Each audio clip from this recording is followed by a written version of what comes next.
Hello, everyone. Today, we are here with TirarADeguello. Hi, how are you? Good. How are you doing?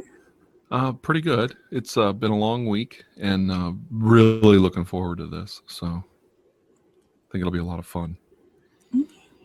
Well, you are a subscriber special, which means that the viewers got to come up with the questions that are asked to you today. Is there anything you would like to say before we get started with all of the questions? There's so many questions. I don't know how long this is going to take, but it's going to be a lot of fun. I would like to thank you for doing this because this is probably the only time I'll do this for a very long time. I think this is a lot of fun. I think you do a very good job at it, and I really hope that you continue doing it. I think you do good at it. That's So I want to be as supportive as possible. Thank you very much.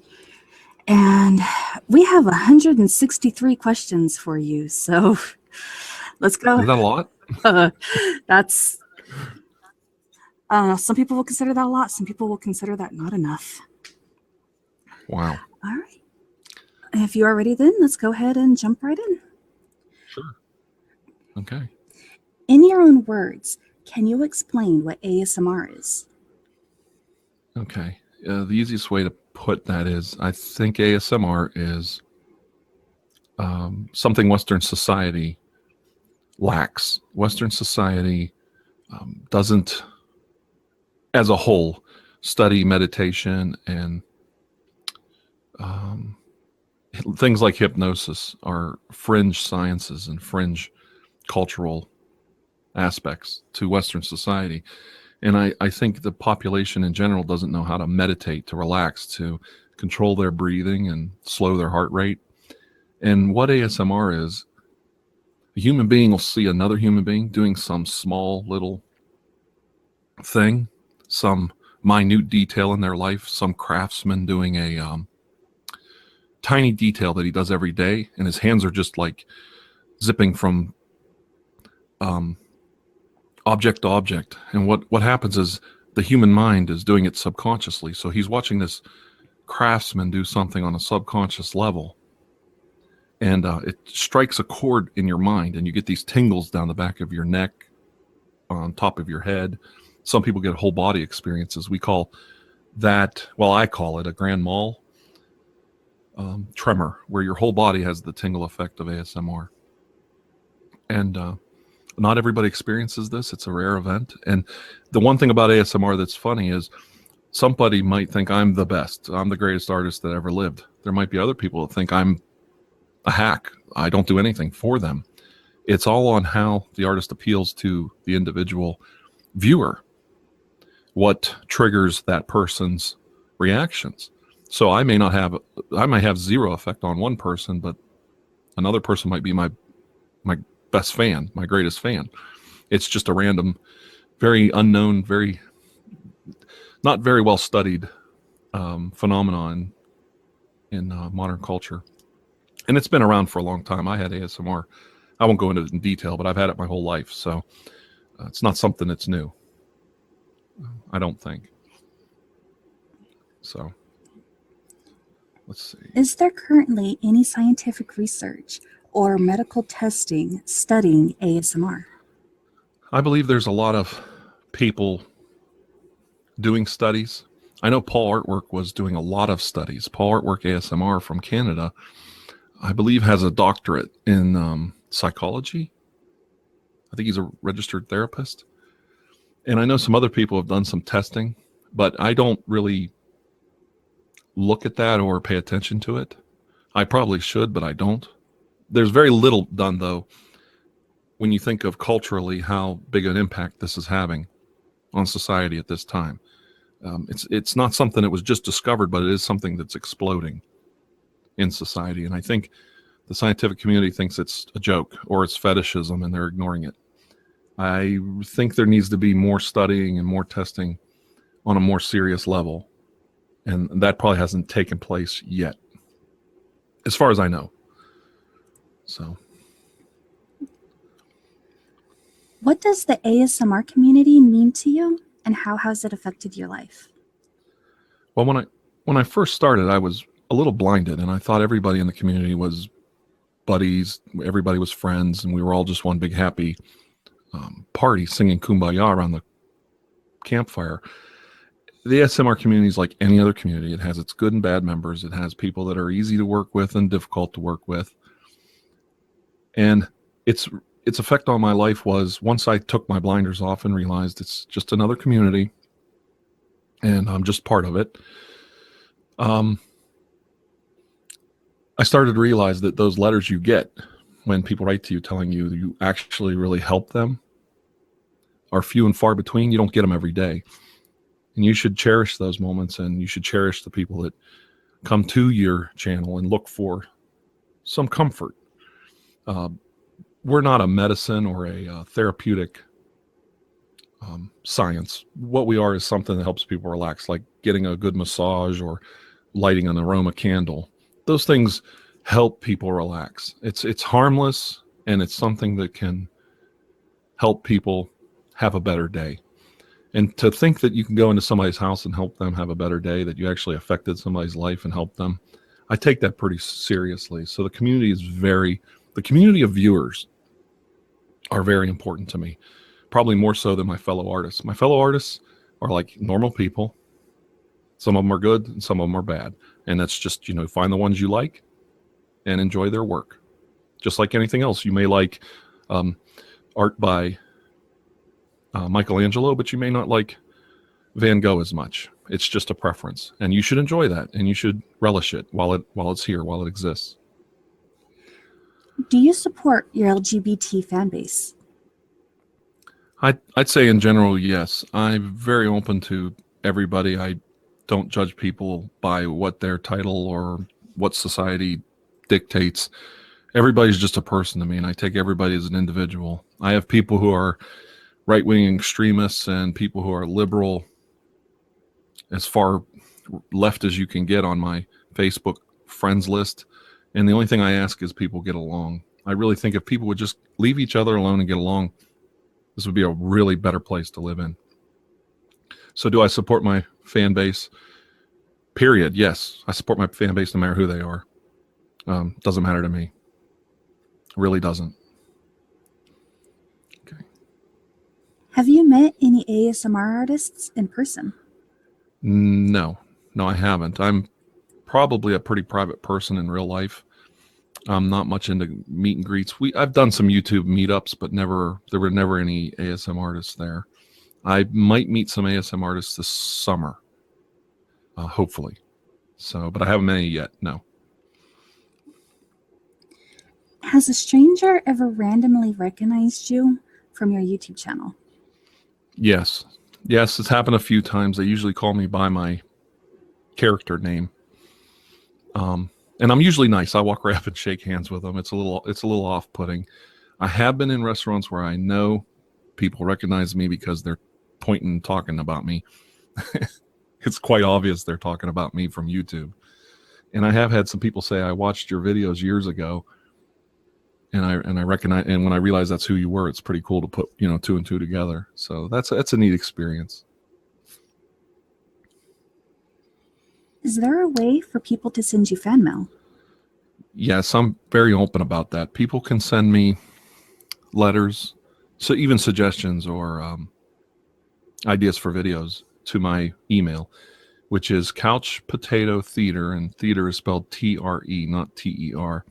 couchpotatotheater@gmail.com. Do you plan on making a Patreon?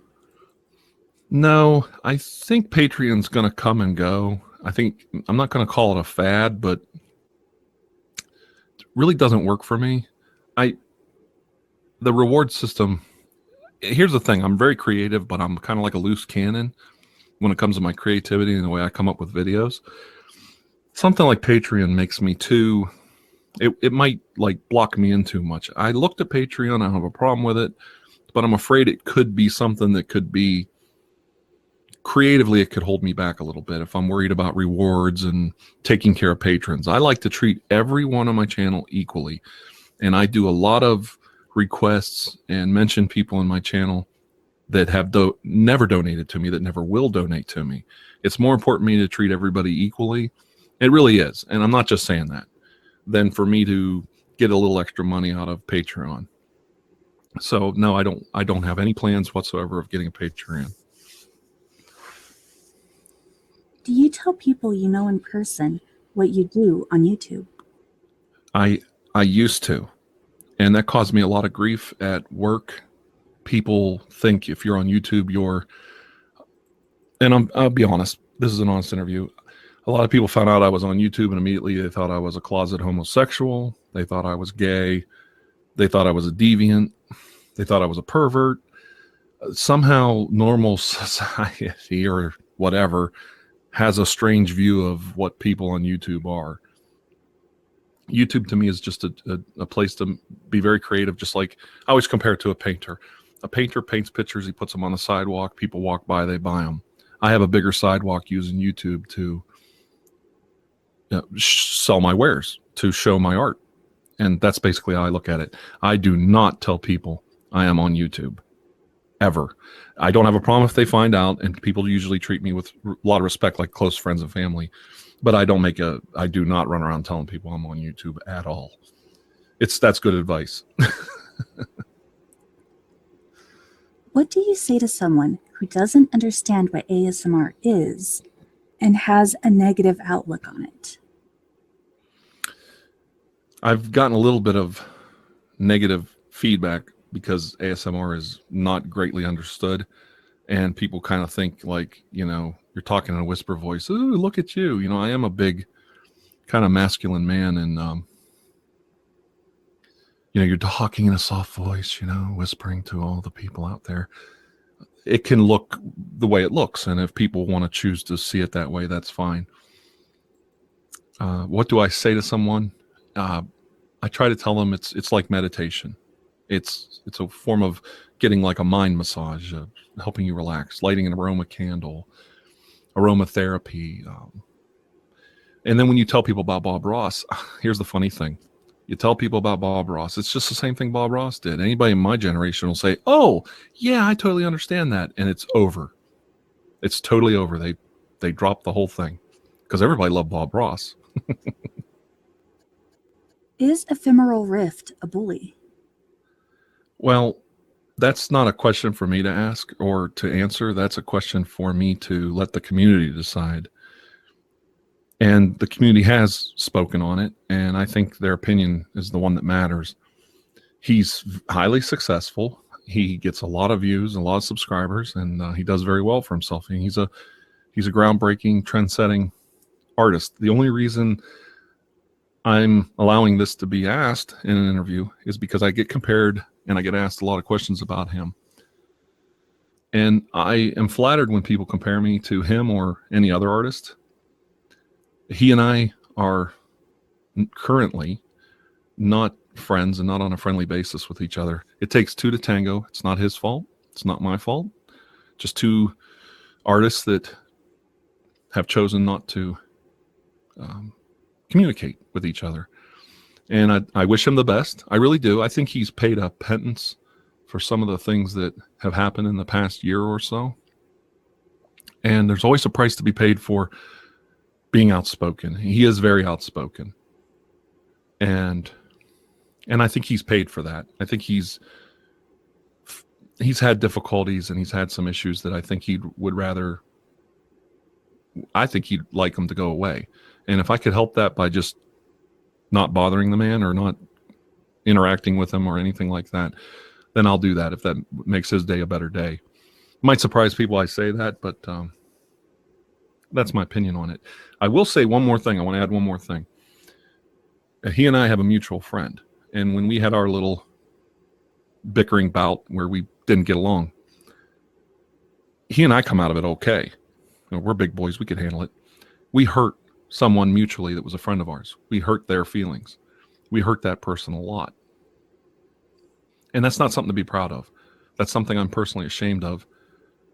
I'm not saying he should be ashamed of it, but I hope he's looked at it and realized, yeah, maybe we could be better. Maybe both of us could be better people. And I know people are going to clip this out and make sure he hears it, or other people will pass it on. I wish him well. If he wants to communicate with me, I'm sure there's a way for that to happen.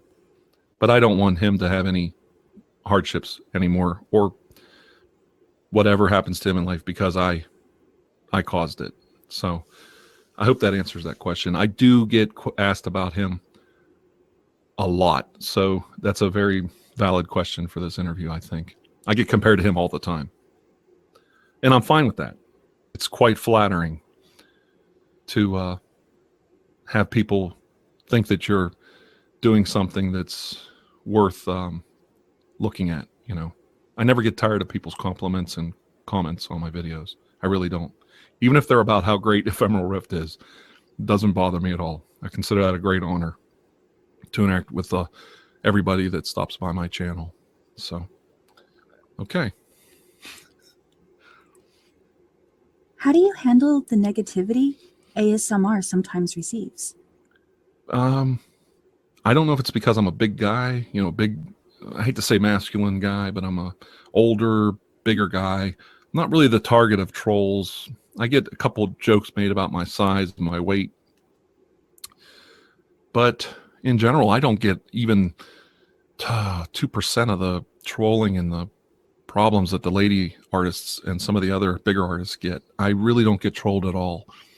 I haven't really had, to be quite honest, this has been the best experience I've ever had online. I get very little negativity on my channel at all. That might surprise people, but I just don't. So I think I'm a little different than other artists. I don't get a lot of negativity at all. So I'm being honest. Does the social stigma that ASMR has ever make you self-conscious or nervous to post a video?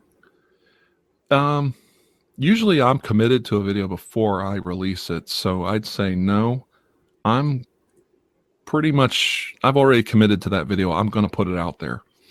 I've done a few videos that have gotten me some negative attention, and it's kind of funny. A few videos I put out, I go and I look right at my subscriber list, and I actually lose like 10, 20 subscribers when that video comes out. Then it corrects and it starts going along, you know, back up again. So it's kind of funny to have that reaction in the community, and the community's speaking to you. You should pay attention to that. And I don't do a lot of videos that I have that I think are questionable ethically, or more with my morals, or maybe that they'll offend people. I do try to stay away from religious videos, but I inject a lot of religion and a lot of religious history into my videos. So that causes a little bit of a problem with some people, but I talk to them. I take the time to talk to them and talk through the issue and make a friend, not an enemy. I know it sounds crazy, but I really do that. I'll go to the trouble of talking to somebody if they're upset over a video that has a religious meaning or history in it. So. What direction would you like to see ASMR go in the future? Well, one thing I'd like to see is ASM artists are like blues players, blues artists from the 1920s. I really hope in the future, near future, I think there's an effort to do it now, but I don't think it's a quality effort to collect and keep these videos for future generations. This is a really special time in human history, and I hope people are out there collecting, recording these videos and information about these artists so that future generations can see where it all started, because this isn't going to go away. ASMR is going to grow, but right now you're in the jazz, the early 1920s jazz era, blues era of ASMR development, and it's a very exciting time. I'm very proud to be a part of it, and I want to be a positive part of it. In the future, I hope people talk about me when they say, hey, your granddad was that guy, TirarADeguello. That'd be cool. Who are some of your favorite ASMR artists? There's two groups. There's the group before I started being an artist, and those were people like Gentle Whisper, Calming Escapes, Whisper's Unicorn, and there's a lot of artists I really like. They're not around anymore. They quit. They don't do work anymore. So that's what I was, referring to in the last question. These people come and they go. They just disappear, and they're off the internet. Their footprint's gone. Lately, I've been listening to a lot of young artists who are just phenomenal. And since we always talk about the ladies, let's talk about a male artist first, Nicholas. I don't know if you're familiar with Nicholas, but he is absolutely one of the best male artists out there right now. I like Sensory D ASMR. I think I said his name right. He's another male artist I like. And Fat Free Pudding's pretty good. He's been doing some really cool live ASMR material. It's not easy to do. It's not easy to be live, because mistakes come out and you got to roll with it. On the female side, I really think Audra Neela is absolutely the best artist out of everyone that does the work. She's just far and above the best out of all of us. And I have others that I like, such as Blue Whisper, Peaceful Mind ASMR. I'm starting to become a big fan of Jelly Bean ASMR. I think I said her name wrong. Jelly Bean Green, maybe? I can't remember her name, but she's a really wonderful lady and a great artist. That's the thing. Some appeal to me, some don't. It doesn't mean I don't like them. That's just who I particularly like. So let me say her name properly. Jelly Bean Green ASMR, I think, is really cool. And there's a lot of other artists I could mention, but she's one that's kind of caught my eye lately that does some fantastic work. So that's about it.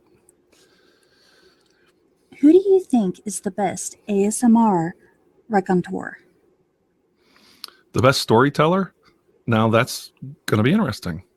I think there's 3 or 4 that are right up there. There's a small group of us I think are great storytellers. So this is going to be a little back patting on myself. I think Ephemeral Rift, Phoenician Sailor, myself, Peaceful Mind, and I'll leave it at that. There's a couple others, but I think they read literature more than they make their own up. We're out there doing something a little different than everybody else. We're telling original oral history stories that may or may not be improvisational. Lloyd ASMR does a lot of storytelling. He's a great raconteur. So there's a lot of, it's a different field. It's who's the best? Well, I don't know. I kind of think I'm right up there. I'm in the top 10 at least. Let's put it that way. And I'm not bragging. I think it takes a special person to sit down and tell a story, include the tingles and the triggers in it, and keep it going, And so it's interesting. I think it's developing. I don't know who the best one is yet, but I'm definitely up there. So, which role plays do you enjoy watching? I like role plays that are simple. It's a doctor role play. They're doing a simple procedure on you, personal attention. I love it when they stroke the camera. They're interacting with you in particular. I love it when there's a story involved. You're sick. There's a problem. You need medical attention. It adds a layer to it. It makes you more immersed in the subject matter. That's probably my favorites. And I do like role plays better than, I don't like videos where people just do something for 30 minutes. That's not something I watch a lot. Like say tapping on a jar, or those don't appeal to me very much. So. How has ASMR changed you and your life? Well, I was on YouTube a long time. Around 2006, I started on YouTube, and I started becoming a partner, started growing some major channels in 2009. They changed the rules in YouTube. I was kind of like a pirate on YouTube, just kind of doing my own thing. And I was hit or miss, and I'd have, times when I made a lot of money and a lot of views on YouTube. And then there was times where, you had droughts. I was ready to give up or quit. I never really felt like I did anything artistically that had any value. And I decided to give ASMR a chance. And I have never felt so much love and reward coming back from the people that I work with. I consider my audience people I work with. They interact with me. I talk to them in my comments section. They offer suggestions. And I know they're savvy. I know they see that I'm picking up these little comments and putting them in my stories. I mention people's names. I mention other channel names in my videos. And whenever I'm inspired by somebody, I always mention it in the video and the video description. I've never had this kind of artistic payoff in my life, and it's just phenomenal. I can't even put words into how it's changed my life. My family's happy. They see that I'm a very happy, really aggressive, really determined person. I'm very driven to keep producing creative things, and I do it because I want to help. I want to help my own family, and I want to help myself. And the audience is like, how can you? There's no audience better in the world than the people who watch ASMR videos. They're salt of the earth. They're the most wonderful group of people. They're all flawed just like the rest of us. They're not afraid to put it out there and share with the artists that are helping them. And it's a beautiful combination. The feedback I get is just incredible. I can't even put it into words. I really can't. What are some of the best opportunities you have had based on your time as an ASMR artist? Well, I can see opportunities coming. I haven't had a lot yet, but I can see opportunities coming. People have helped me through donations to buy better equipment. I actually have a studio in my house. I have extra microphones, backup equipment. I have a lighting studio. I have green screen. I have all kinds of capabilities and props that I bought. Whenever somebody donates money to my channel, and this isn't me asking for donations, this is me telling the truth. Everything in my studio, as I look around, is bought and paid for. It is by the people who watch my work. And that's an incredible feeling. To look around and see yourself surrounded by people who want you to succeed. They want to see what you're going to do next. That's a great experience. I have all the Hot Wheel cars that I had when I was a little boy. I bought on eBay through donations from people who watch my videos. I'm like a kid in a candy store right now. And I really want to give back to the people who've done that for me. And like I said, I'll do a video for somebody that has donated nothing or donated $100. I don't care. I treat everybody the same because there's so much love involved. How can I not love my audience back? Does ASMR affect the people in your offline life? I think it affects my family in a positive manner in general. I have one son who doesn't particularly care for it for whatever reason. And I have one son who's very supportive. My family is very supportive. I think they're surprised at the amount of feedback and positive energy that's coming our way because of it. And I would say ASMR has affected my family and the people in my life in a most positive manner. That's the way I want to answer that. Has anyone you known from offline ever randomly found your channel? Not that I know of, but some of my older YouTube friends have come around and said, "What the hell are you doing now? What is this?" You have to remember I have some history on the internet as a YouTube artist with my older channels like Couch Potato Theater and 4QED. And they're like, "What are you doing now?" But they like it. They say, "Hey, this is the best work you've ever done. This is the most incredible channel. You're doing an awesome job." So it's all been positive, and I'm happy about that. When did you first discover ASMR, and what was your first experience like? When I was a child, I'm talking maybe 3 or 4, we used to go to the shoe store and you get fitted for these orthopedic shoes. You know, your parents thought you had to get those kind of shoes or you're going to grow up pigeon-toed. And we'd go into this, I don't know, regular shoe store down the street, you know, type deal, neighborhood place. And the guy would be shining shoes. They had a shoe shining booth there. And to watch a guy shine shoes produced this effect where I got this like almost like an audible buzz in my head that I couldn't hear it, but I thought it was there. You know, I thought it was audible, but it wasn't. It was just in my head. And when I was very little, we went to a festival and saw glass blowing.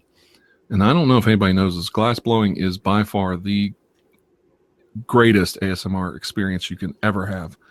you can see it in the audience. The audience is completely mesmerized by the glass blowers and the minutia of every little action that they do in their, in their actions and how they handle the craft. So I would say those were my first ones, and I discovered it very young. What audio and visual triggers do you enjoy the most? Visually, I like it when somebody interacts with the camera, touches, reaches out for the camera, almost like 3D. You're reaching to touch the camera lens. That's probably my number one visual trigger. Audio side, I think, that's tough because you never know. But I think somebody rustling papers in a funny way, I can't explain it, sends me through the roof. A beautiful girl rustling papers, trying to figure something out. I don't know. That's the one for me. Are there any musical instruments that trigger you? No, that's funny. Music is totally different. I've never felt Frisian ASMR. Frisian is where it's like a music or a song or trance music induces some kind of feel in your body. No, I do not feel that at all. I love trance music. I love, hypnotic music like that, but it doesn't do anything for me. I like it though. Which triggers make you cringe or feel uncomfortable? That's so simple. Eating food. I get asked to eat food in videos, and I'll do a tiny bit of it where I think it works. I'm a quiet eater. I eat with my mouth closed. If anybody needs to know, I can't stand people eating food in videos. I don't want to see it. I don't know who's requesting that, and I don't like it.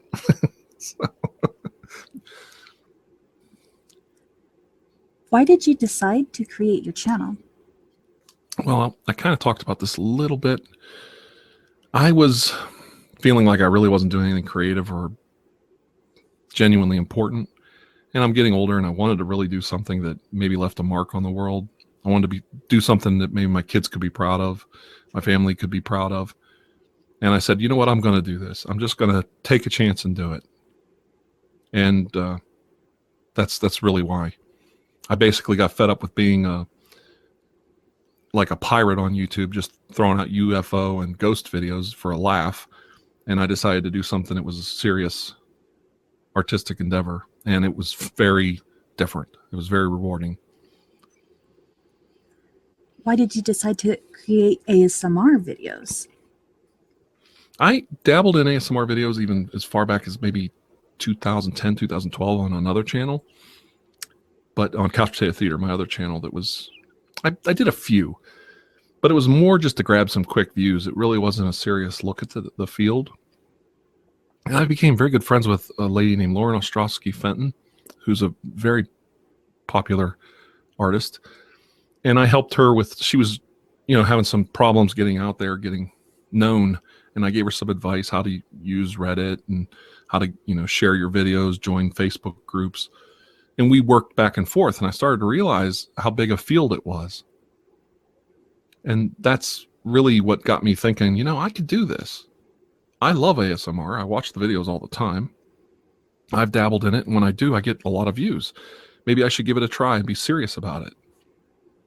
So I kind of owe Lauren a debt of gratitude, because helping her with some different things really got me to look at ASMR as a field, an actual genre of video making. So, and that's when I realized, hey, there's something here. This is a pretty good community, and I'd like to be a part of this. And that's when I started giving it a try. How did you come up with your channel name? Well, my channel name comes from basically from the Battle of the Alamo. When the Mexican soldiers were charging, they were screaming or yelling, "Duelo, duelo, duelo," which meant, no surrender, no surrender, no prisoners. And they were screaming this. There's also a song called Duelo that it's a very popular song in Tex-Mex history. And it's about the Battle of the Alamo and what the people went through back then on both sides. I admire the Mexican and the Texans for what they went through in the Battle of Texas Independence. And I'm really enamored with the Battle of the Alamo as a historical event. So it came from that. And I had a very good friend help me phrase it properly. She's Portuguese, and she helped me phrase it properly. It's actually a Portuguese saying. TirarADeguello means to the way of the slit throat, the literal English translation. It doesn't mean to harm somebody. It means no surrender. It means never quit, never surrender, never back down. Don't take any prisoners. And that's kind of the way I am. Run and you keep going. That's the easiest way to say it in English. How did your characters come to be? Well, I wasn't sure what I wanted to do for characters. And all the videos I've ever done on my channel are still up. And I didn't even show my face at first. I wasn't sure how I wanted to present myself. But I started getting some views early on. And I wanted it to have a paranormal slant. One day, I stepped into the bathroom, believe it or not, and I looked in the mirror and said, "Who are you? Look at yourself." And I realized, you look like a government bureaucrat. I have short hair, receding hairline. I'm chubby, middle-aged. I look like some guy at the Bureau of Tobacco and Firearms is, taking your application for a handgun. And that's where I came up with the idea of Dr. Andrew Michaels. I said, this is you. You're a bureaucrat. And that's what he is. He's actually a bureaucrat. And a lot of people tell you, you go to an office and somebody's typing or writing down notes in an office is very triggering. So he's the ultimate ASM artist in the real world, the bureaucrat that you have to sit there in mundane world and pay attention to every little thing he's doing while you're filling out your application. So that's where that came from. Do you plan on bringing back some of your older characters? And if so, when? Most of the characters I've done that I'm not doing right now are Halloween based. So in the fall, we'll bring all of those characters back and have some fun with the Scarecrow and the Faith Healer. We'll do a bunch of story arches where we have fun with all of those characters and masks and all that stuff for Halloween. So that's when that'll happen. How do you come up with the themes for your videos? Well, I work very improvisationally, so I'll just daydream and kind of come up with ideas during the day. And then I just basically, honestly, turn on the camera and let it go and see what happens. And that's where sometimes I paint myself in a corner with my plot lines because they're very improvisational, just on the spot. But I will gather up props and stuff ahead of time for what I think I want to do, and then I just go with it. So that's kind of how I come up with it. I just kind of live a boring life, and I just kind of think about it during the day, maybe write a few notes down, and just that's how I do it. Have you ever scrapped a video concept? And if so, why? I did have several videos that I wanted to do with other people in the videos, and that's very hard for me for some reason. It's very hard for me to be improvisational with other people moving around and interacting with me in a video. So I have had problems doing that. That's about the only concept I've had real problems with. Are there any ASMR artists that influence your work? Yes, I've been influenced by some of the old classics I've mentioned before. Gentle Whispers, Whispers Unicorn, Relaxing Role Plays. She's not around anymore. She was incredible. She was a great influence on me. And I've been influenced recently by Audra Neela. She's very incredible. I can't say enough about her. So that's about that. What recording equipment and programs do you use? Okay, I use a condenser microphone right now. It's an Audio Technica. It's a USB mic. I also have some, they're not really a brand. I have some little tiny lapel mics that I use for binaural effects. I use a Sony Handycam to film with. I have a Zoom camera that I use for different effects. I think it's a Zoom H4 is what I have. And then I use Sony Vegas 13.0 to edit my videos. So I also use Audacity to clean up my audio if I need it, and Sony SoundForge is another program I use. What is the creative process behind the making of your videos? Well, I live a very mundane life, as I said earlier, and I kind of have a boring job, so I daydream a lot. So I read Wikipedia, and most of my ideas come from reading nonfiction, believe it or not. I don't read a lot of fiction books. I basically read articles, news and history articles, and get ideas from that and just kind of have fun with it. Twist the story in a new way. What is the oddest thing you have ever had to do to prepare for a video? Oh my. I have a costume and I had to put these sunglass eyes in, the lenses from sunglasses in the mask. And I didn't have them on right. And my son shoved that mask down on my head. And that glass cut me underneath my eye. That was probably the hardest thing I ever did. And I tried to grab his hand and I couldn't see and I missed his hand. So he thought I was angry at him. So he got mad. I'm trying to get the mask off, but I think it was a $300 one-of-a-kind unique mask. I didn't want to tear the mask. I didn't want him to tear it off my head. So I basically had to sit there and bleed for a couple minutes till everybody calmed down and I got everybody away from me and I could remove the mask without digging into my face anymore with this sharp lens. So that's probably the hardest thing I ever had to endure.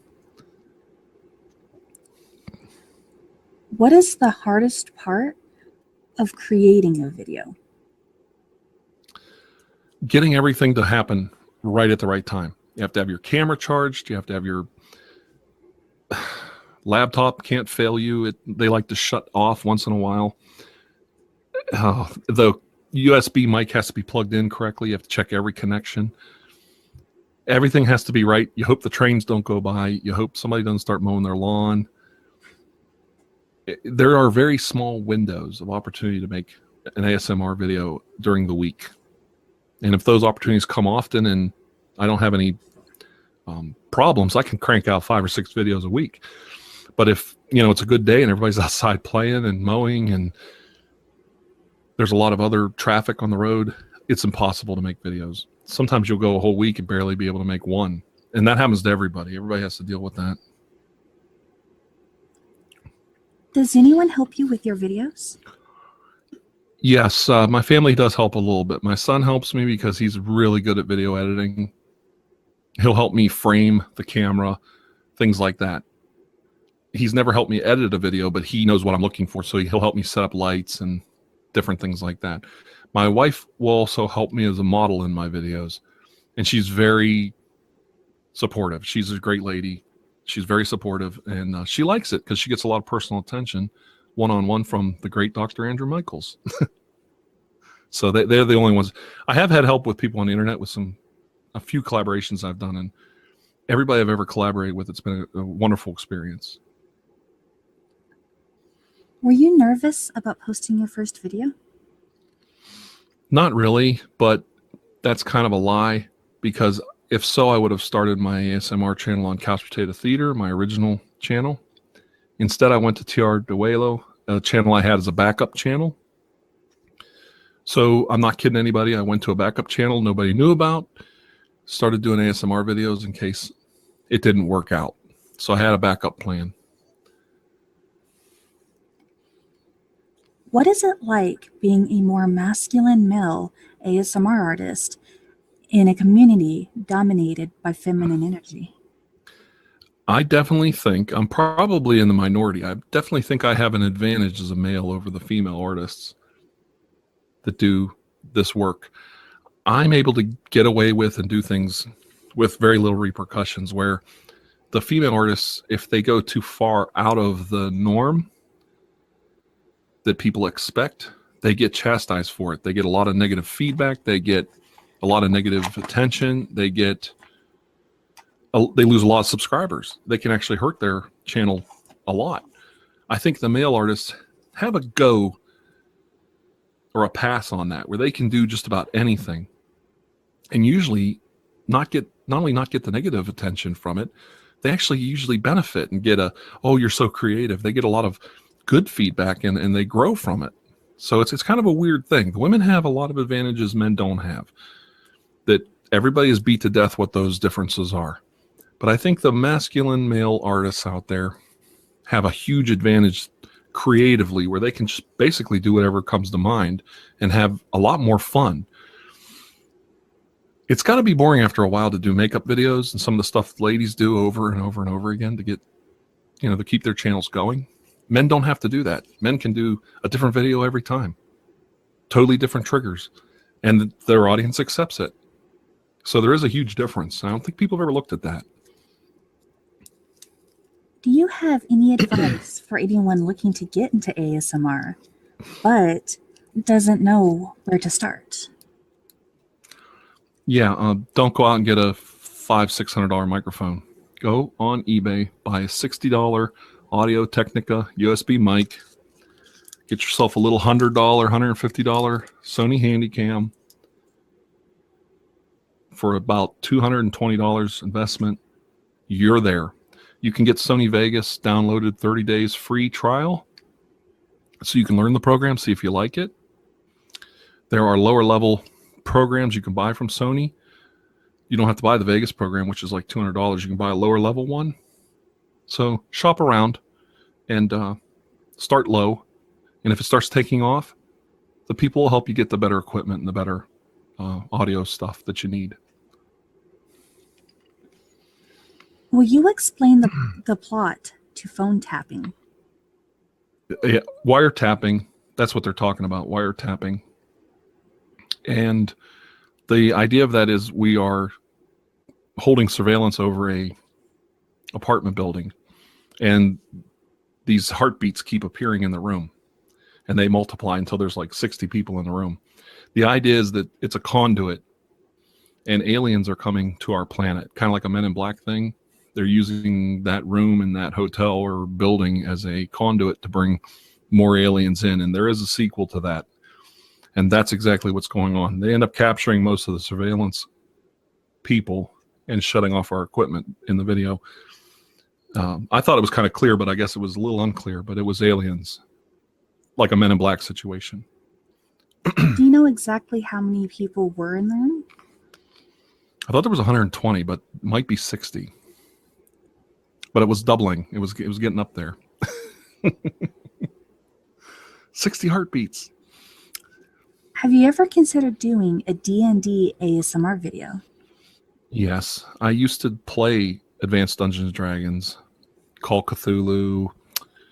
Oh, tons of games back in the late 80s, early 90s. We were big-time role players. Everything was pen and paper back then. Computers were in their infancy. Desktop computers were in their infancy. And that's where I really learned to be a role-playing artist. And I was a dungeon master. And I was my favorite game was Marvel Superheroes, role-play game. I used to do that quite a bit. I was the game master, whatever they called the character, the guy that ran the game system. And I got away from it, when you get married, wife and kids, all that stuff. ASMR has brought me back to that. And yes, I do want to do what it was like in the 1980s as a dungeon master. I want to do that experience and put it on camera very soon. I do want to do that. Have you ever thought about being a mad scientist? Oh, I am a mad scientist. Didn't you know that? I actually am.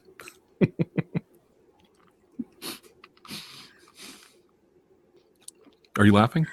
I am, and my vision's starting to go slightly fuzzy.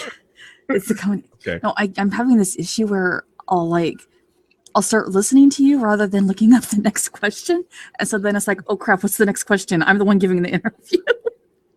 Ooh, you're getting tingles. Okay, you're doing great. We should just leave that in. That was fun. All right, we'll leave this in. No, people like that.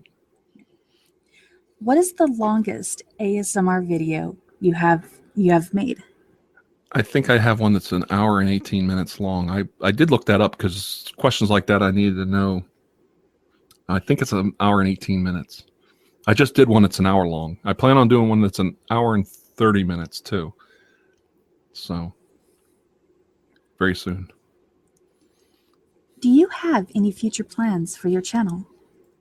Basically just doing what I'm doing right now, listening to the audience, keeping my head on my shoulders, keeping my head down on the computer, paying attention, reading those comments, interacting with people. Keep doing what I'm doing. It's working. Keep doing it. Don't get big-headed. Don't sit back on your laurels. Keep going. Keep going till I die. That's my plan for the future. Honestly, that is my plan. Do you have any planned guest stars for the future? I do want to do a collaboration with Nicholas ASMR. We just haven't got together on it yet, but he and I both talked about it. I'd like to do a group collaboration in the fall, another Halloween collaboration with everybody I can get involved. So that's a big one. And I have an idea to do something like an Alfred Hitchcock's Presents collaboration. That's another idea I might have that it would include a lot of other artists. Do you know when you're going to stop making videos? Yes, when I die. When I die or they blow up the internet. I'm pretty much hooked on it. It's something I do. It's my work. It's my life's work.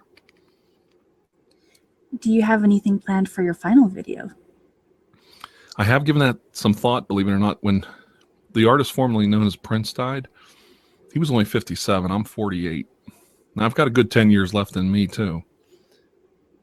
And I really liked Prince. I really admired him, and I really enjoyed his take on life. And he was a very religious man. Most people don't know that. You wouldn't know that from watching his videos. His music videos were more on the raunchy side, but he was actually a wonderful religious person. He was very deeply devoted to his religion. I've heard that he put stuff in the vault for when he was gone to carry on his legacy. I think I might do something like that too. A series of videos that when I die, they can release them after I'm gone. So I do plan on doing that sometime in the next year. Are you a real doctor?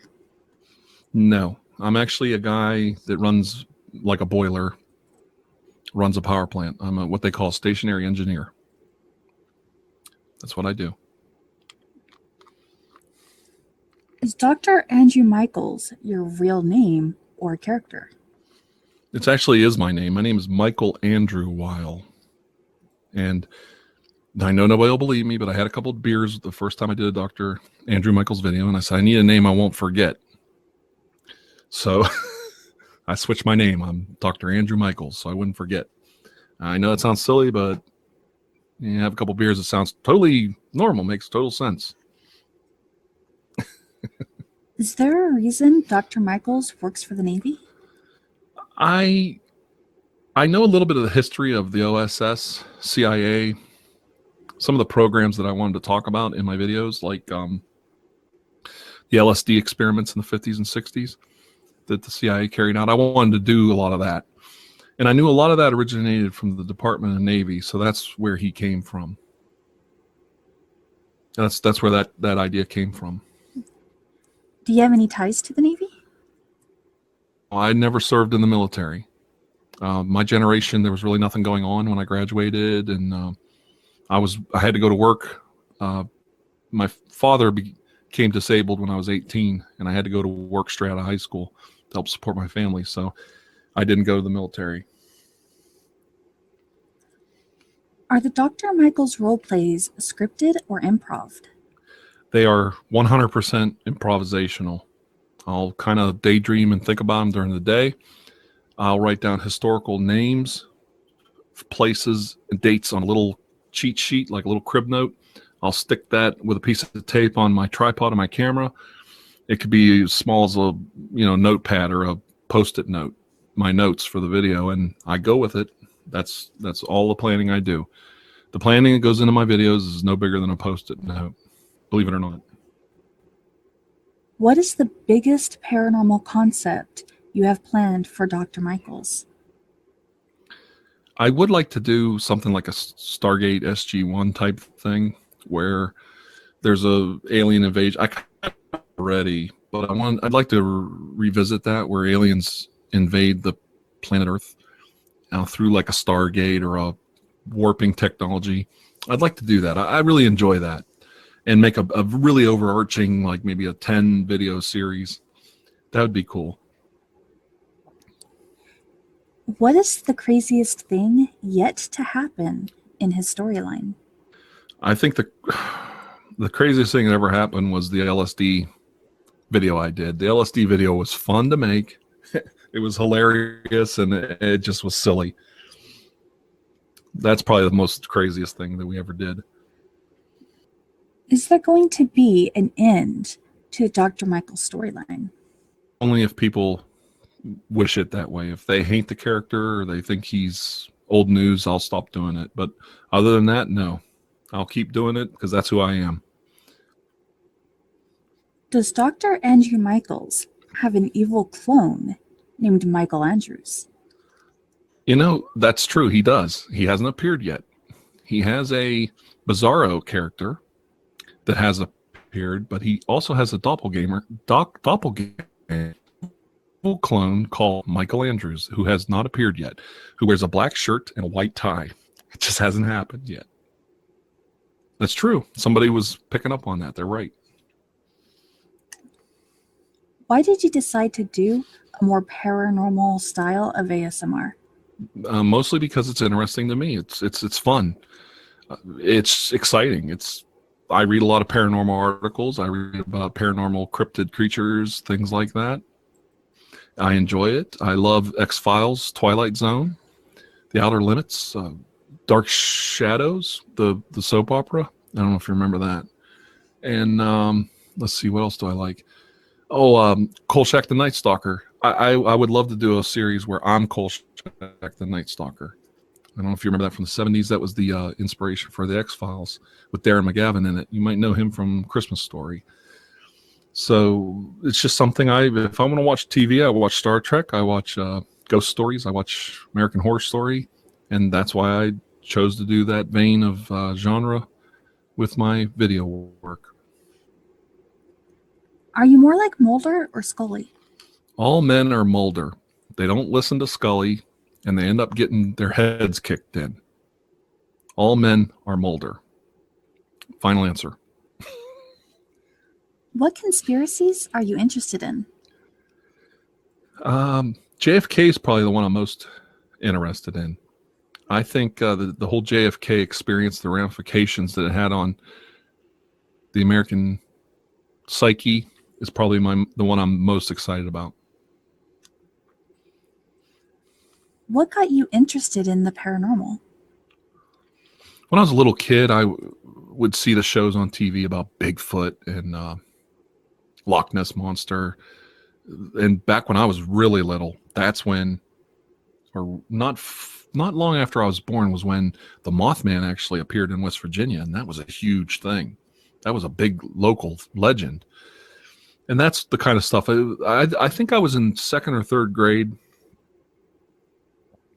Yeah, when the Exorcist movie came out, and that had a huge effect on me, and it started to get me thinking about demons and monsters and ghosts and all these things that go bump in the night. Have you ever had a paranormal experience? Now, I'm going to be honest. I have never seen anything. I do believe miracles happen. I've seen miracles in my own lifetime. I've seen things happen to people because of karma, but I have never had a paranormal experience whatsoever. I think people are intuitive. You can pick up on things that signals people are giving each other. I think there's a language we've forgotten between us. That I believe in, but I've never had I've never seen a ghost or anything like that. I have to be honest. No. Do you believe in other forms of life in the universe? Yes, I do. I think there's life on probably all the planets. They just don't know how to find it. It might be microbial, but I do believe there's life all over the universe. I think we're special for various reasons, but I do believe there's life everywhere. I think it's just a natural occurrence in the universe.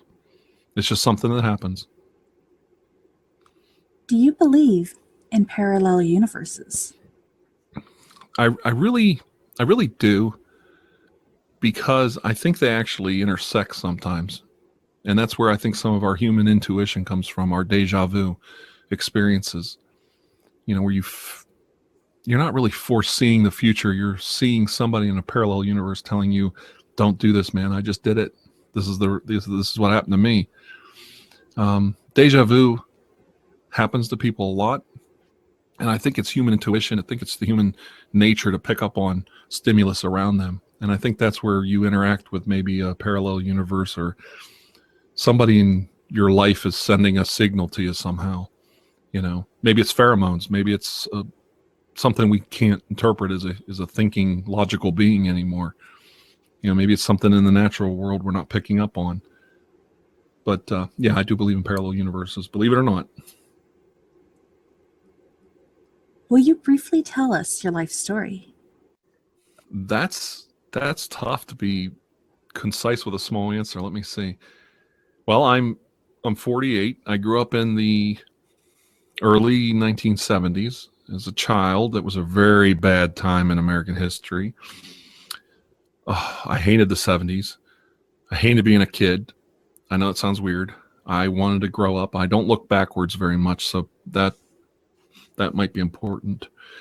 In the 80s, I love the 80s. I love the girls. I love going to high school, except for my senior year was blisteringly bad. When I graduated high school, I felt like I got out of state penitentiary. That's exactly what it felt like.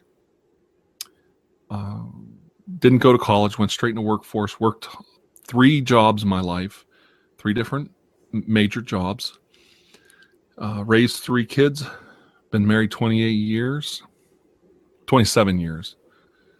Been with her for 28. And we're very happy. That's about it. I've had a lot of ups and downs in my life. This is definitely an up right now. What was the best day of your life? I honestly don't think that day's happened yet. But when I had my second son, my oldest son was fine. We had him right in the hospital. Everything was fine. My second son, my wife's water broke, and she had him almost immediately. From the time her water broke, I got her in the van, got her to the hospital. That was like a 30 minutes went by. The baby literally was coming in the parking lot of the hospital. My son was born in the parking lot in my minivan. And it was 20-something degrees outside, and I thought that little boy was going to die. And when they brought him out of the room to take him from emergency to the children's ward, he was completely fine. It's amazing what babies can handle. When they brought him past me and my son, my oldest son was there. He was 2 years old, or maybe 18 months old. My mom or my dad was holding him, and they pointed at him and said, "That's your little brother." And I knew that baby was going to be okay. That was probably the best day of my life, knowing that kid was going to be okay. I know that was the best day of my life so far. What is the most gangsta thing you have ever done? Oh, man. Let's see. I had a neighbor I didn't like, and he was scaring the kids in the neighborhood. He was mean. He would like kicking cats. You ever have a neighbor like that? He likes to, beat up little animals, call cops on the neighbor kids. We're talking little 10-year-old kids he wants to call cops on. I went out and said, "Hey, come on out here in the street and talk to me there. We'll have a little talk." I had a little talk with him, and I'd say a couple months later, he moved away. That's probably the most gangster thing I've ever done. And that's all I'll say about that. What was your childhood like? I had kind of a rough childhood. I didn't grow up poor, but we were lower middle class. Things were kind of rough. I look back, there were some good times when I was a child, and I have good memories, but my childhood was kind of rough. I lost my friends. My friends down the street were we had this family of kids that had, they had 2 boys and 3 girls, and we were like, the 2 families were like Mutt and Jeff, we just run around together. Their dad died in a car wreck, and then 2 years later, the mom died from cancer, and it just devastated us. And I never forgot those kids. They got thrown to the wind. One kid went to one relative, one to another. I know that was their experience, but to lose all your neighborhood friends and it was just a really sad time growing up. So I went to a really bad school too. I went to a school that was rough and very rough. And it made me tough, but I wouldn't want to go through it again. I'm glad that's over with.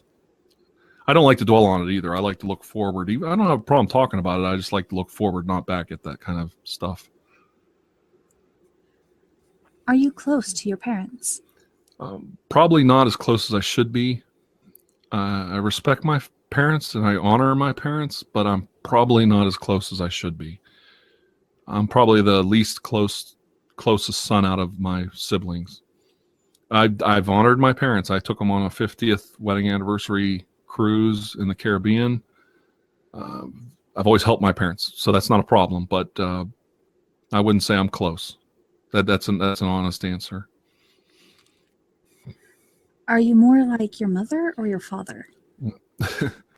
People say I'm more like my father, but I remember like my mother. My mother has a steel trap memory, and she doesn't forget things, and she's got guts, and I definitely think I'm a little bit like both of them, but probably more like my mom than my dad. Are you close to your siblings? I have 3 brothers, and I'm not close to 2 of them. They've got some problems, mostly health issues, and we're just not very close. And it's not something I'm proud of, but I'm being honest. And then I have an older brother that I'm very close to, but I don't see him very often. But I am close to him, and he and I do some things together. But I have a job that kind of takes me away from like family functions and stuff. I work a lot of weekends, so I miss a lot of things. So I'm not that close to my family. Except my wife and kids I'm close to, but my extended family, no, I'm not. I don't keep in touch very well either. It's just my nature. It's nothing personal, just the way I am. What's your home life like? Well, did you ever see that? What's the name of that show with Peter Griffin in it? Family Guy. Family Guy? Yeah, I don't watch it. My family hates Family Guy. I don't know why, but they hate Family Guy. But I've watched Family Guy, and that's not too far from my life. That's pretty close. How do you balance your time and find the energy to do your job, YouTube, and spend time with your family? Okay, I have a job that's kind of not boring. It's a highly technical job, but it can be boring. There's a lot of downtime, a lot of time for me to daydream. So a lot of the prep work and my preparations to do my YouTube happens when I'm at work. Mentally, I'm able to think about it and kind of put things together. I don't see my family 3 days a week because I work shift work. I basically don't see them. We just text and maybe call on the phone. We're just not at home ever together those 3 days a week. There's 2 days off a week I'm totally with my family, and I mean, I just love every minute with them, and we're all happy. And I think it actually builds a stronger bond because that time away during the week gets everybody to, you don't get on each other's nerves as much. So I think it's my job definitely has benefits and drawbacks to it, so. Would you like to tell us more about your wife? My wife is a great lady. She puts up with a lot. Like I said, if you ever watch Family Guy and you see how poor Lois is with this complete idiot named Peter Griffin or whatever his name is, I don't know the dad's name. What little I've seen of that show, that's my wife right there. When she dies, she goes straight to heaven. She's a saint. So,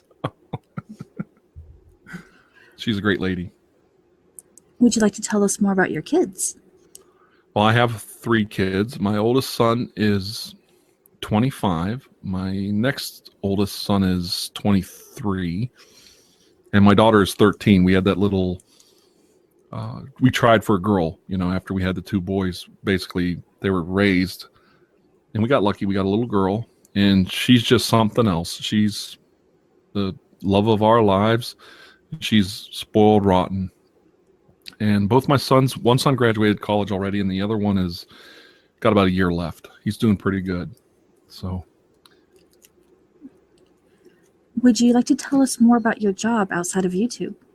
well, it's kind of hard to understand, but basically I work in a power plant and I supply energy to a part of a major Ohio city. So that's the easiest way to put it. And it's highly technical. It's a little dangerous, but it's really rewarding and it's fun. I also think because I'm constantly looking at computer screens and dials and looking at, temperatures and all this stuff, like you could imagine what if you see Homer Simpson at work with that big console he sits at, that's kind of what I do. And there's a lot of technical stuff I have to do every day, a lot of thinking, a lot of processes in my mind. I think it does make you very energetic mentally. It keeps me sharp. And I think that's where a lot of my ideas flow from. The fact that I'm constantly stimulated mentally at my job. What is your dream job? I'm doing my dream job. I go to work, I sit around, I push a couple levers and buttons, something goes wrong, I fix it, and everybody says you're a hero because you saved the day. You put the boiler back on. So I'm actually doing my dream job right now. The ultimate dream job would be to quit my job and just do YouTube, but I don't think that's going to happen unless I'm making, some serious money. Have you ever done theater or performed outside of YouTube? I dabbled in theater a little bit in high school. I realized right away I'm not a theater kid. I didn't fit into the theater atmosphere.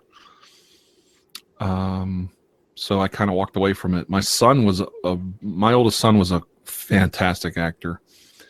He was in all the school plays and musicals. He was unbelievable. He could be an actor in real life. I mean, he's unbelievable. He and I both agreed he wasn't a theater kid either. He tried to go to the community theater, and I saw the things I don't like about it. And when I say things I don't like about it, there's a lot of standing around doing nothing in the theater. I'm more of a proactive person. I just want to sit down and turn on the camera and go. So, yeah, that's why I don't really fit into that community where you're standing around waiting for somebody to light a scene or tell everybody where their marks are on the stage. I don't have patience for it. Other than ASMR, what do you do to relax? Well, I like to have a few beers once in a while. I like to go for walks, believe it or not. I love swimming. I love going to amusement parks, even though I can't really ride rides anymore. I'm older. I love going to Disney World and in Orlando. I love going to Florida to the beaches. So those are a lot of things I do. I have a pass at a spa, believe it or not. And you can tell by my figure. But I do love going to the sauna. I'll go in the sauna for a little bit and hot tub and do a little swimming and then I'll go for maybe a little walk. And it just helps me. That's what I do, and those are the things that get your mind relaxed where you can start to think. And that's where the ideas come from. Anytime you're doing something to get your mind off of the little things in life, the bills, the chores you have to do at home, that's where you start to come up with really good ideas. What is your ultimate guilty pleasure? Well, to be honest, ice cream and Lay's potato chips. I use the ice cream as a dip for the chips, and that is the worst, probably the most inhuman thing a human being can eat to literally stop their heart. What is your favorite sexual position? Okay, I have an answer for that. Okay, I'm going to give it to you. Laying down, she's on top, I'm eating a gourmet chocolate chip cookie, and I'm watching Three's Company on my TV. That's it. You asked. And no, I never got that. I've wanted it, but I've never gotten it. You can't convince him on the cookie part. Three's Company, okay, but not the cookie.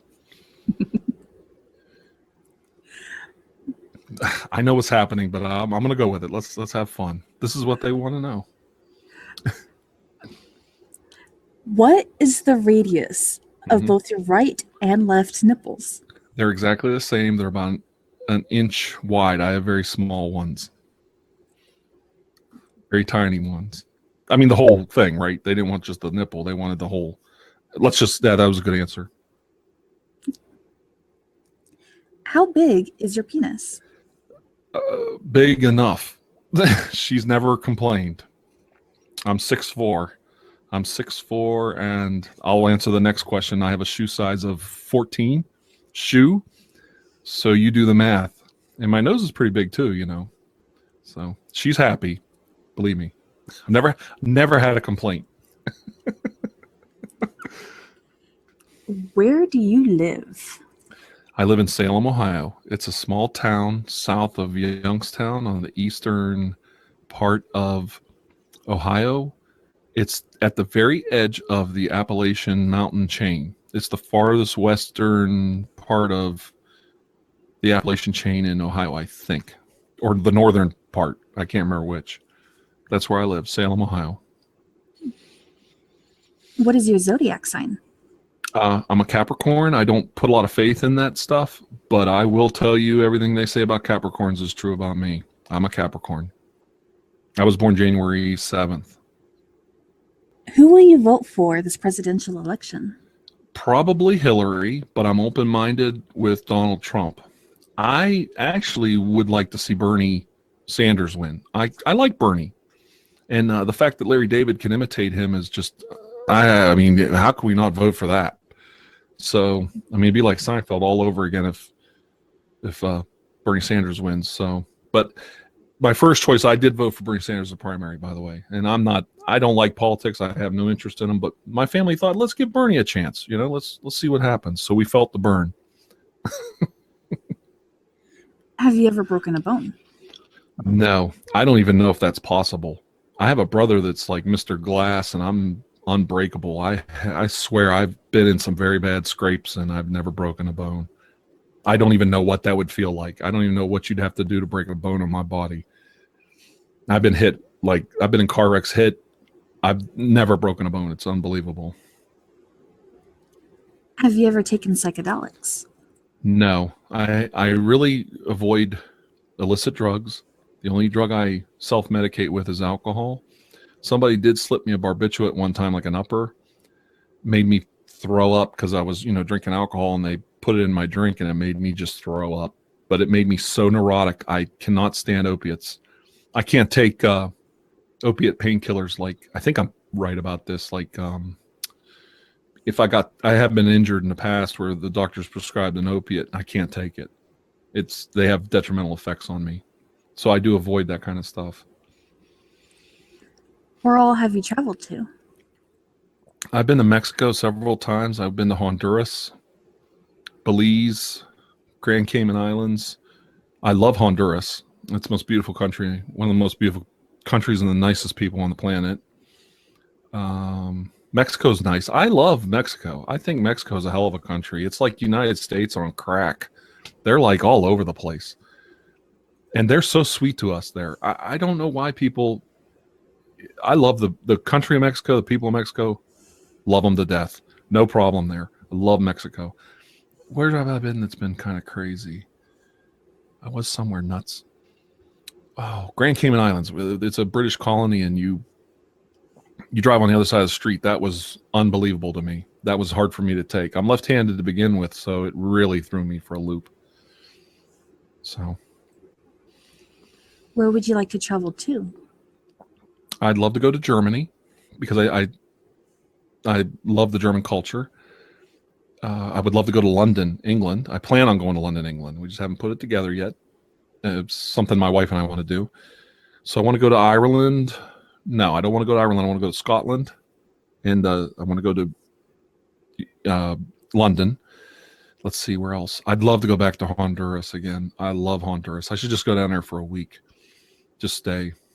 So I want to go to Australia someday too. And that's about it. I really don't have a lot of interest going anywhere else.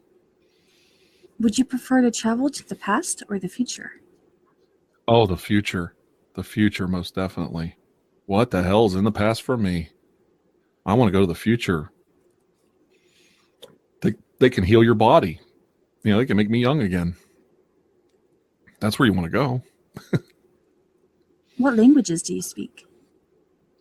I say basically an English-speaking person, but I did take German in high school, and I can speak a little German and a little bit of Spanish from interacting with people, but very little.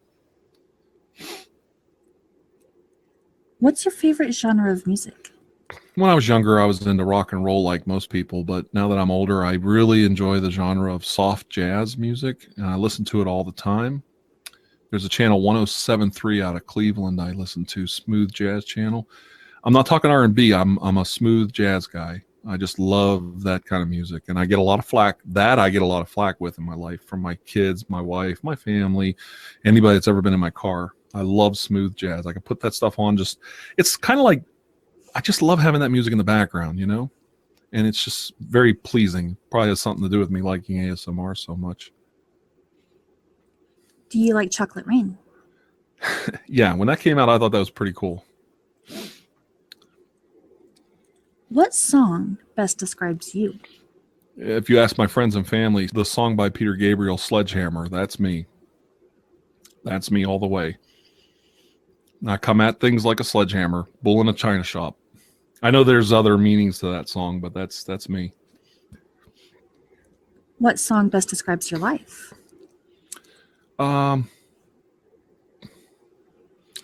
Shoot. I don't know. I don't know. Well, give me a second.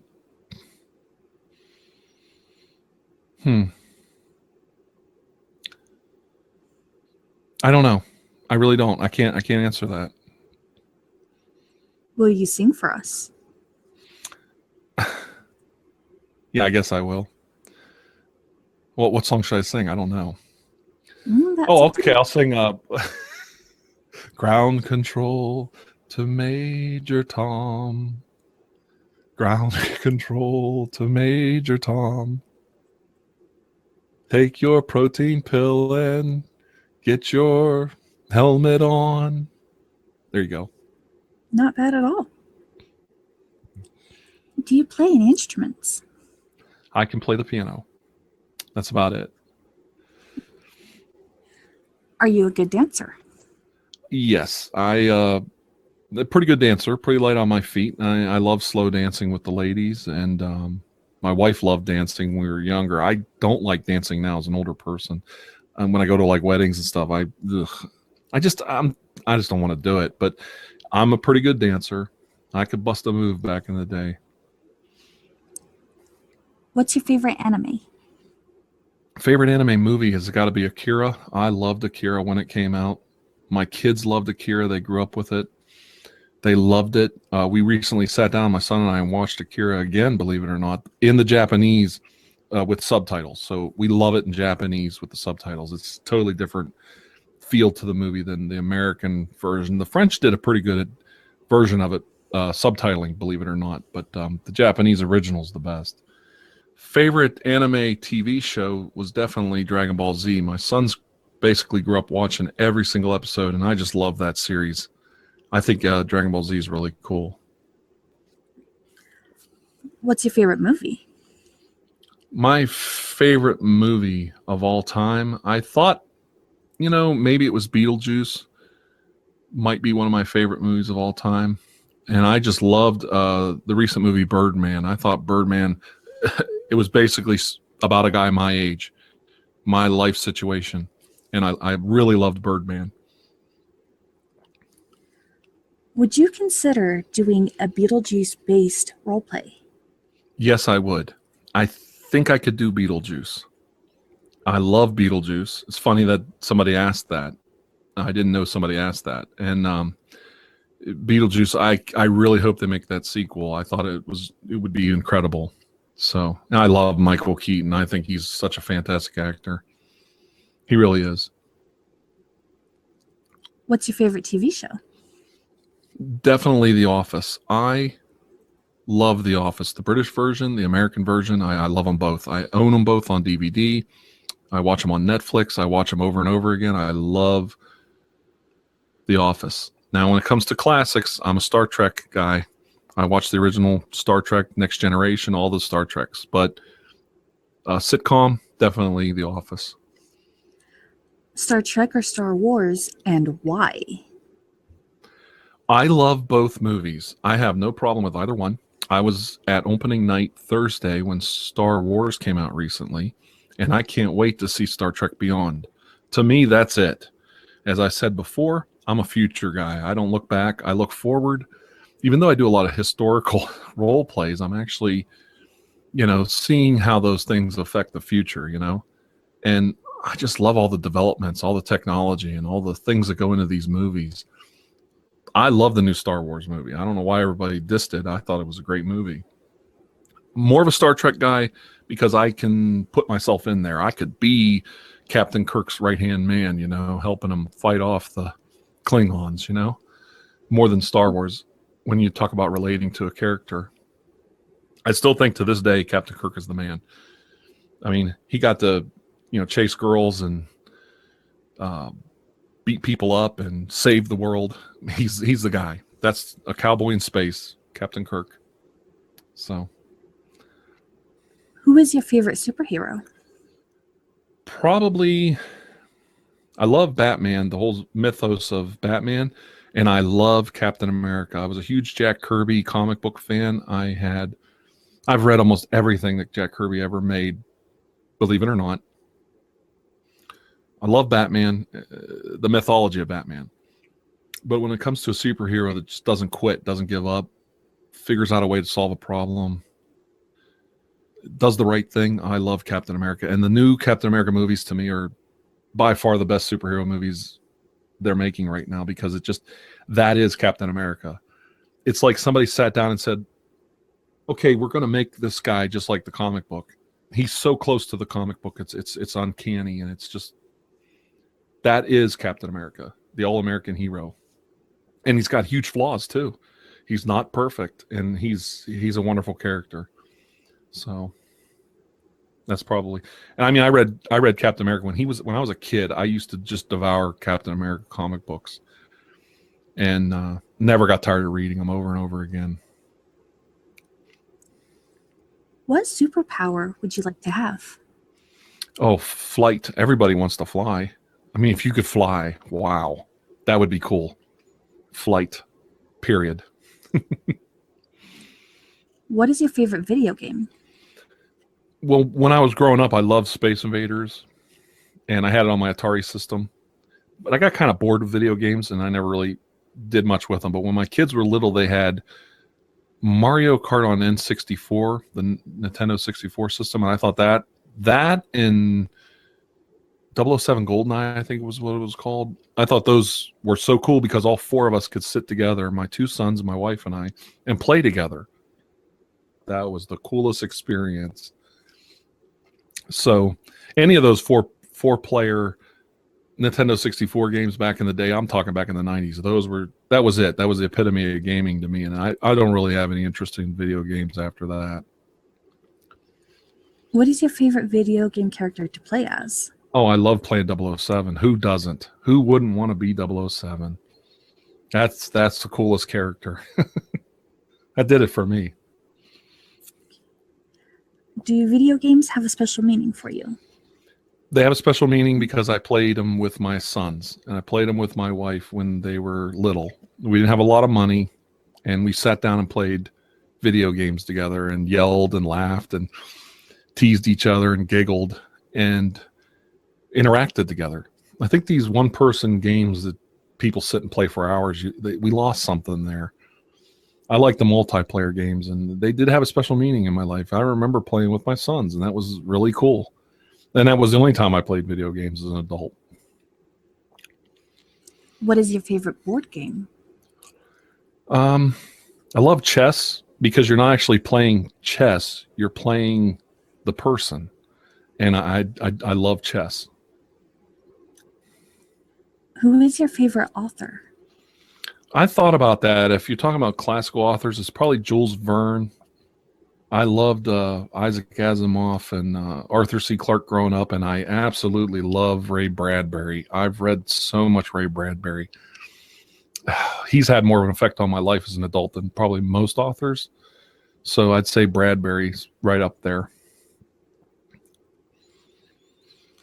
What is your favorite Lovecraft story? I think it's The Mountains of Madness, and I'll tell you why. In the story, they have this underground ocean under Antarctica and this lost city and the ice and all this stuff. They found, when I was a little kid, they didn't know much about Antarctica. Now they know there are underground oceans and underground lakes that are liquid water underneath Antarctica that they're discovering. And I think that's so incredible. That's absolutely my favorite Lovecraft story. I'm not a huge Lovecraft fan. I love the mythos he's spun, but there's some things about Lovecraft people don't know that make him kind of unsavory to me as a person. But I don't want to get into that. It's another story. But his literature was okay. But I don't know. Maybe it was just the time period. What's your favorite color? Orange or black, definitely, because I love Halloween. What's your favorite number? 5. I don't know why, but I love the letter 5. You can do a lot by 5. What's your favorite letter of the alphabet? M, because that's my name, Michael M. What's your favorite word? Favorite word is yes. Somebody says yes, I go yes. Because I got my way. That's favorite word. What's your favorite food? Oh, ice cream. Ice cream. Everybody loves ice cream. If you could have only one meal for the rest of your life, what would it be? Cheeseburger. Cheeseburger with everything. I'd never die. I'd make it. You got everything on a cheeseburger with everything. Do you like bacon? Oh, you should ask who doesn't like bacon. The 5 people out there that don't like bacon. I can't believe they asked me that. There's actually a lot of people who don't like bacon. Really? Mm-hmm. Wow. I don't know any of those people. I'm not just teasing, but I know there's people that don't like bacon. Do you like potatoes? Yes, I'm a big French fry guy. I'm not a baked potato guy. I'm a French fry guy. What's your favorite dessert? Hot fudge sundae, whipped cream, cashews, and salt. I put salt on my hot fudge sundae, believe it or not. It's really good. What's your favorite ice cream? I like it when they have the chocolate vanilla mix. Do you ever go to the soft serve place and they spin the ice cream and it's chocolate and vanilla? Mm-hmm. That's my favorite. What's your favorite ice cream topping? Oh, hot fudge and cashews, definitely. I love cashews on. I don't like peanuts. I don't like walnuts. Any of the other kind of nuts on ice cream. I love cashews on them. I don't know why, but it's just better. What's your favorite candy? Reese's peanut butter cups frozen. I love Reese's peanut butter cups frozen, and I love frozen Snickers. In fact, I don't know if they do this where you live, but in Ohio, you go to like a gas station or a convenience store, they have a little tray inside the frozen food aisle, or frozen food cooler, and they've got the popular candy bars in there already frozen for you. I don't know if they do that where you live, but they do that here. You have to know where to look for it too. What's your favorite cold drink? Probably Coca-Cola. I've been trying to avoid it and not drink soft drinks for different reasons. They're just not good for you. But I love Coca-Cola. What's your favorite hot drink? Hot chocolate. I do not drink coffee, so it'd have to be hot chocolate. What's your favorite restaurant? I love going to sushi restaurants, so there's not really a chain. So just a local sushi restaurant would be my favorite. What's your favorite store? Favorite store? It's not Walmart, I can tell you that. I actually like going to antique stores and look for props. I've always liked that. I could go into an antique store and just walk around all day picking up little things, and that's where you get ideas from. That is a big way to get good ideas. You see things you've never seen before that, are 50, 60, 100 years old, and it just puts all kinds of ideas in my head. What's your favorite tree? I love pine trees. I love Christmas. And I love the smell of pine trees. What's your favorite holiday? Halloween's definitely my favorite holiday. You get to torment all the kids and adults in your neighborhood, but followed quickly by Christmas. I love Christmas. I'm very generous to my kids at Christmas.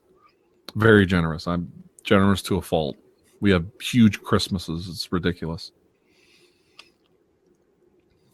What's your favorite type of weather? I thought about that. Everybody loves a nice sunny day, especially when you're on vacation, but I love a nice rainy day too. It's so relaxing and you have an opportunity just to catch some naps, and it's quiet, it's peaceful. I really love a good rainy day. What's your favorite animal? The domesticated dog. I'm a big dog person. I'm very good at training them. All my dogs are very well trained, can do tricks. I love dogs. Dogs are easy to deal with, and I really do think that the way they interact with human beings is incredible. If you could transform into any animal, which one would it be? Oh, I'm going to go crazy on this one. Sperm whale. Could you imagine being like Moby Dick out there? You're just slamming into a ship going 3,000 feet under the water and eating a giant squid, like the whole 20,000 Leagues Under the Sea thing, a giant squid. That would be cool. That would be awesome. I mean, you're badass. I think that's the biggest predator on the planet. Oh, that'd be so cool, Which two animals would you like to see crossbred? Oh my goodness.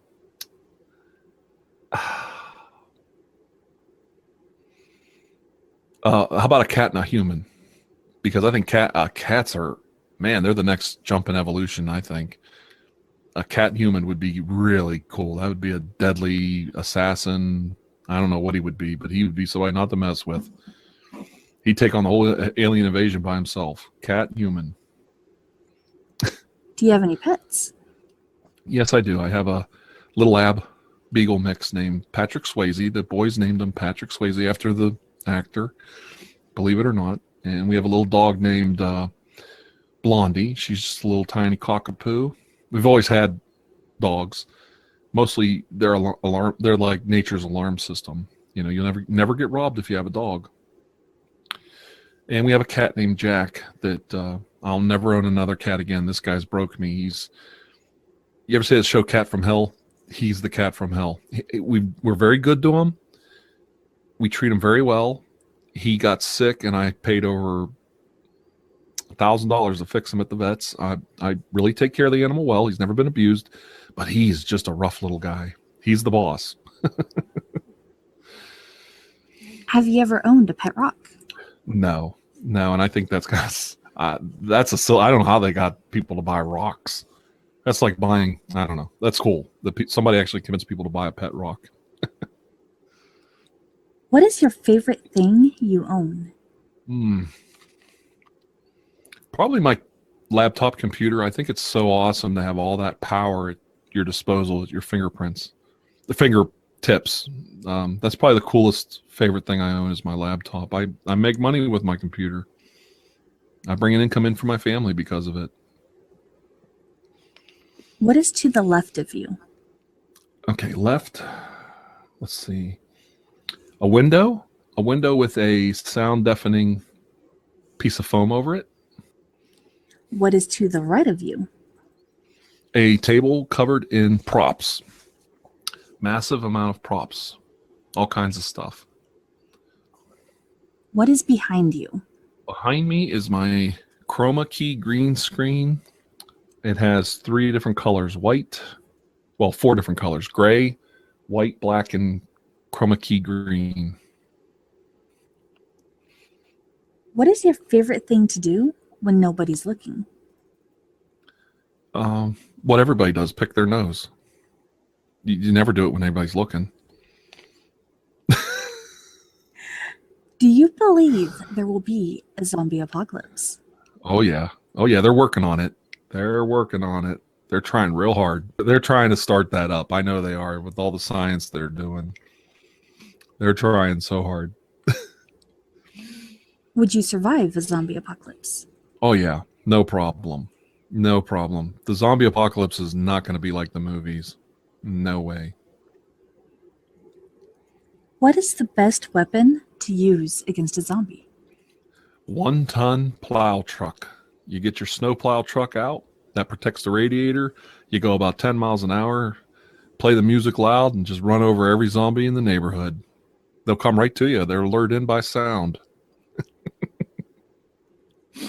What musical instrument makes the best weapon to use against a zombie?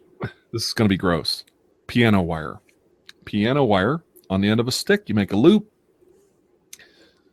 Garrett the zombie. Headless zombies can't hurt you. Where is the best place to hide a body? You get a post hole digger. You dig a nice hole. You put the body standing up. You plant a tree on top, and you do it on just outside your property line on your neighbor's property. That's the best place to hide a body. You can run now if you want. That might be frightening. Yeah. That didn't frighten you, did it? Yeah, I don't know. I'm sorry. Spend the rest of your life as fertilizer or the rest of your non-life as fertilizer for a tree. Sounds like a pretty good ending. Yeah, I wouldn't mind going that way myself, personally. I want to be cremated, so that'd be a good way to go. Do clowns scare you? No, not really. I did run a Christmas party for the kids at work. Like I was the guy who put the Christmas party on for the kids for several years. And I brought a clown in just once. And there were kids crying. There were adult women crying. There were people all upset. I didn't know there was a phobia of clowns until that day. And that was a rude awakening. That's a real thing. People really do. Some people really do have a fear of clowns. So, yeah, but I do not. Do mirrors scare you? Mirrors can scare a person because, your own movements are being picked up in the mirror and you see them in the corner of your eye in a dark night or something. Yeah, mirrors can scare you. I'm not normally scared of mirrors, but they can frighten you. How many hours a day or night do you sleep? Really, probably realistically 6, maybe 8 at the most. I don't sleep a lot. I'm very active. Do you remember your dreams? Yes. I've always remembered my dreams. I'm a very lucid dreamer. And I have dreams that are so lucid and realistic that I sometimes have to wake up and remember, okay, that person's died 20 years ago or 10 years ago. I have to relax. I have to calm down. I have to think about it. So dreaming is that's probably one of the saddest, not the saddest. Creatively, it helps me a lot, but in reality, if I sleep more than, say, 6 or 8 hours, especially if I'm ill and I sleep like for 10, 12 hours, with a real bad cold and I take medicine, sleep for a long time, it's going to be a traumatic experience for me. I'm going to remember every single thing I dream.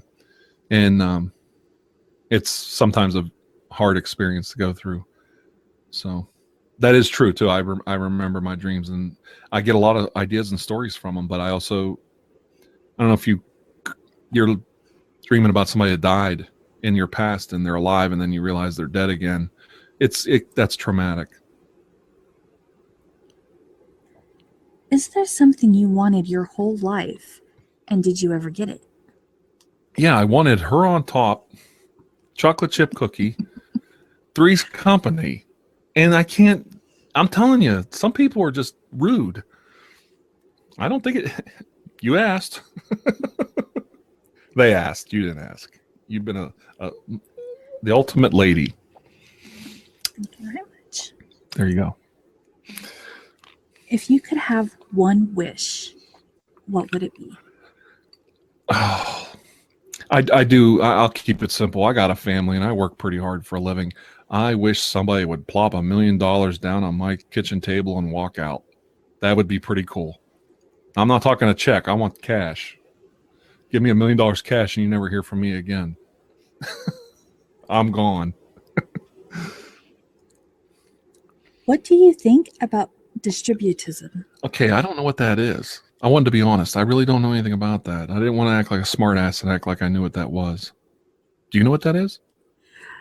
I think it has something to do with religion, and you could Google it really fast if you wanted. You know, I think it has to do with, maybe I'm wrong, but does it have to do with like distributing wealth and everything in the world, you know? Like we have the first world, third world type thing, and we're not distributing. Like the United States uses more resources than everybody else. I don't know if anybody realizes this. We are going towards that as a global, world economy. It's going to balance out eventually. The United States has the upper hand right now, but it's other countries are coming up in their standard of living and everything. If that's what it means, I don't have a problem with it. Everybody deserves a chance to have wealth and freedom and pursuit of happiness in their own life, right? So, Mhm.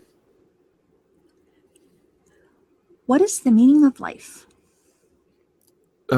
leave a mark. Leave a mark in your life. Do something positive. Help somebody. Raise some kids. Help somebody. Stop and help a guy that has a broken shoelace on the street, or help somebody has a blown tire on the side of the road. Something. Help people. Be a good person. Leave the place a better place than when you found it. It's not that hard. Do you have any advice for someone who is afraid to pursue their dreams? Yes. I've wanted to do something creative like what I'm doing right now my whole life. I wasted a lot of time on YouTube being a pirate, running around making fake, silly, stupid videos. Fake UFO, fake ghost videos, getting a laugh, making a couple bucks. If you think about it, how hard is it to sit down and do something creative and really pursue your dreams? Just do it. And that's the trick. You have to sit down. Day one, start doing it. Day two, keep going. 3, 4, 5.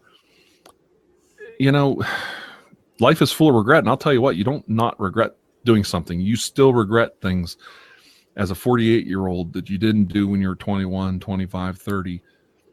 My life is full of regrets, and I hate dwelling on them. I'm trying to do something with my life in the future. If you have a dream and it's something you have a passion for and you don't do it because mom and dad told you not to do it, or your husband doesn't want you to do it, or your wife doesn't want you to do it, you're going to regret it. It's not going to go away. I will tell you that. The world is full of people in old age homes that have a lifetime of regrets. You don't want to live that way. I don't want to live that way. And I personally right now don't have a lot of regrets. I pretty much am living the life I chose right now. What inspires you? I love the interaction with my audience and the other ASM artists that stop by and talk to me. I'm very close to a few ASM artists that turn out to be genuinely kind, good friends. What really inspires me is it's basic. I get up and I got bills to pay. And you get up off your lazy ass and you go to work and you sit your ass down and you make videos. You sit down and edit them. You sit down and make dinner because your family's coming home. They need to eat. Responsibility is probably what inspires me more than anything. I'm a very driven, hardworking person. I basically work 2 full-time jobs to support my family. I've got one son in college full-time and my wife's part-time at college. Money doesn't grow on trees. You get up off your ass and get to work. That's what inspires me. And if I don't, my family suffers. I suffer. I'm not going through that. I had hard times in my life. So what inspires me? Get your ass moving, or get busy living, or get busy dying, basically. That's what inspires me. Don't sit down and wait for somebody to give it to you, because it ain't going to happen. Will you read us your search history? Okay, that might be I don't want to go too. No, I mean I don't have a problem with it, but let's. You really want to know? This was asked by one of the people, so. Well, let's see. There's no porn on it. I'll tell you that. I'm not lying. There's no porn on it. Analytics for YouTube, Google Documents, Google Hangouts, lots of YouTube. I had a new video come out. Reddit, different Reddits, Facebook. I had a troll that was insulting fellow artists. I had to get rid of him tonight. Let's see. I talked to a couple friends on Facebook. Let's see. 3DO, that's something. I was at the 3DO free space website because my order was fulfilled. I'm getting my 3DO mic this week. So that's interesting. Bing. Let's see, just a little more here. We'll go down. My bank. I was at my bank. I was at my credit card website for my, my family credit card. And I read an article about Heather Feather, believe it or not.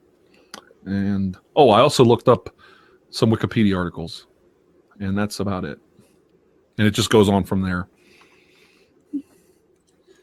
And we are on the last question for you. Oh, really? Mm-hmm. What is a fun fact about yourself? Okay, I'm left-handed. Let's see. This is fun. I'm left-handed, but I edit videos with my right hand. I play baseball, bowl, right-handed. I bat left or right. I can bat left or right, but I have to throw a baseball right-handed. I have to bowl right-handed. That's interesting. And a lot of times I've had a few drinks. I'm half in the bag when I'm editing my videos because it's late at night. It's after work. I filmed, and you sit down and relax. You have a couple beers. And I've heard I'm the only person I know that can edit film half in the bag. What I mean half in the bag, is a little bit drunk. Not drunk, but what I mean, tipsy. And I've heard I'm one of the few people that is pretty damn good video editor. When I'm drunk, I'm actually faster and better at it drunk than I am sober. And my son will attest to that. I can mask and edit film, pretty intricate video effects better when I'm a little drunk because I think you're more relaxed and you're not worried about it. And I do pretty good work. Obviously, people like my videos. So that's an interesting fact. Is there anything you would like to say before we wrap this up? I don't know how long this actual interview was, but I bet it's a couple hours. You think? I'm not sure. But I enjoyed it. Go ahead. I did not keep track of the time when we first started, but yeah, it's probably way over an hour. Wow.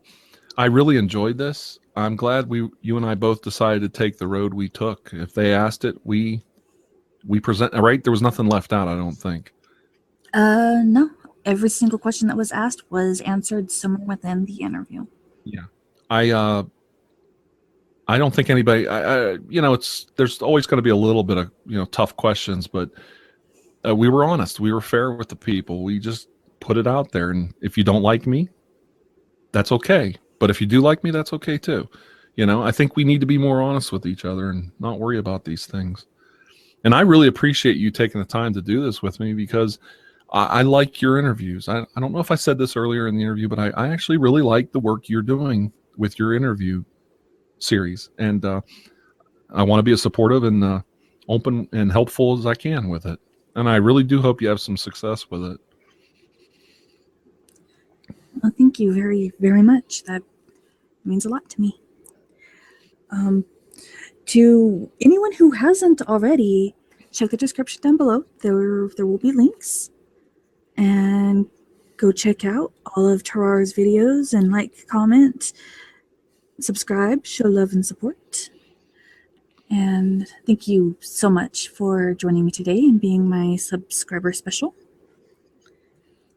Oh, thank you. I appreciate it. And that goes for all of you out there that are watching because you saw this on my channel. It's Asylum, right? It's My Insane Asylum. Yep. Yeah. I know. I remembered. I'm very bad at remembering names, but I remember your name. And Cabot does a wonderful job with this. She has an NPR field tour interviews, and she's just a wonderful person to deal with. I don't like sitting down and doing this kind of stuff, where you have to put on airs or act differently. She made me feel so natural. I really enjoy this, and go support Cabot. Mine's Sane Asylum. Subscribe, check out her other interviews. You did that one with Laura Minks was great, and I really like the one with Penny, not Peggy. Peggy Whispers in Chaos was fantastic. Oh my goodness, you did such a great job. They were really fun to interview. No problem. Well, thanks for having me. All right, that's it for now. So, bye everyone. Bye bye.